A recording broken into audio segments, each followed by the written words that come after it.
This summit, I happen to find exciting because it is a wonderful way for a president-elect to get a sense of what is happening in a very important quarter of the business world. Your thoughts?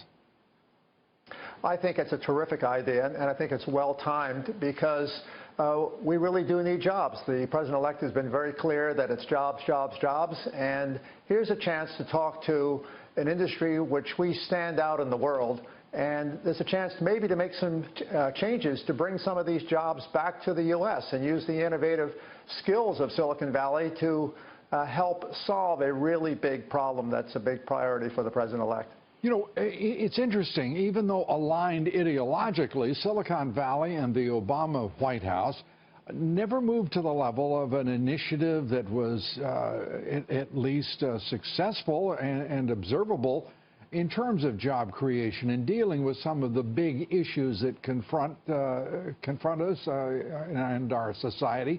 Why is that? Well, I think part of the problem was that the current president is not a skilled and experienced business executive. And the fact is that a lot of the plans that Donald Trump has outlined are ones that make good sense to business leaders, that he wants to find ways to restructure the tax code to lower the corporate tax, which is the highest in the world. He wants to find ways to bring back over $2 trillion of capital offshore that could be used in very strategic ways to help create more jobs. So this makes sense that Donald Trump is reaching out to the high-tech leaders at this time. You know, repatriating all of that capital, more than $2 trillion, some say, well, in excess of $3 trillion. I mean, that is a stimulus program in its own right and would make possible the creation of hundreds and hundreds of thousands of jobs if targeted and put to work in a reasonable time frame. What do you think will be required?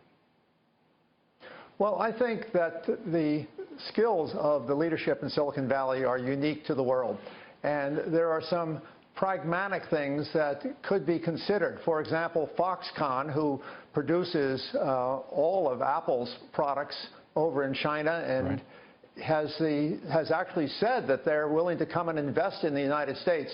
I think if Apple were to reach out to them and say, look, we want you to figure out a way to build our products competitively in the United States, maybe not all the products, because there are some supply chain issues on components that are difficult to get in the U.S., but there probably are some innovative things that could get figured out. And so I think that the president-elect ought to reach out and say, what can you do to help our country become great again? Yeah, it's a wonderful idea. If, as the president puts it, if it isn't just all talk and it leads to action. You mentioned Foxconn. To put it all in some context, we're talking about over 700,000 jobs at its peak. Just for Apple products by Foxconn, that number has been reduced through automation, the application of technology, but we're still talking about 500,000 jobs. That's not inconsiderable and would make a tremendous impact for the good in this economy. Yes, and one of the things which I think that the government could help on, you know that in Mexico, Mexico has 40 different trade agreements around the world that covers 60% of the world's economy, and one of the reasons why you see many foreign companies locating in Mexico is because they've got trade advantages, not just lower cost labor. And automation is moving into Mexico. Well, why aren't those things coming to the United States? You know, why aren't we negotiating as good trade agreements as Mexico is around the world? Well, and there are two other considerations as well, as you know, John, and that is Mexico is not bringing all of that heavy regulation that accompanies any entrepreneurial effort in the United States because of this suffocating impulse of government, particularly over the last 8 years, to strangle innovation and entrepreneurialism, and also the environmental considerations that are also a significant burden, but which is in our society considered necessary and personally I think most of it appropriately so. We want clean air, we want clean water, but we don't need to be suffocated by regulation either, do we?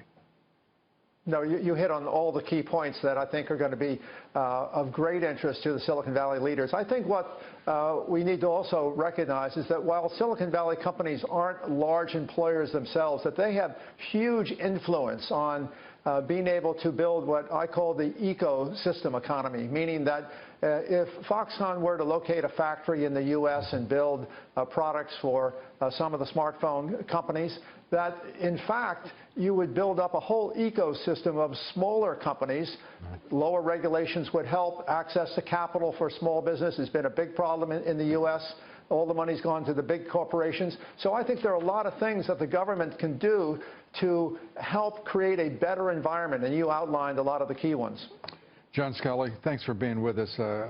Please come back soon. Always enjoy hearing your thoughts and talking with you. Thanks so much. Thank you, Lou.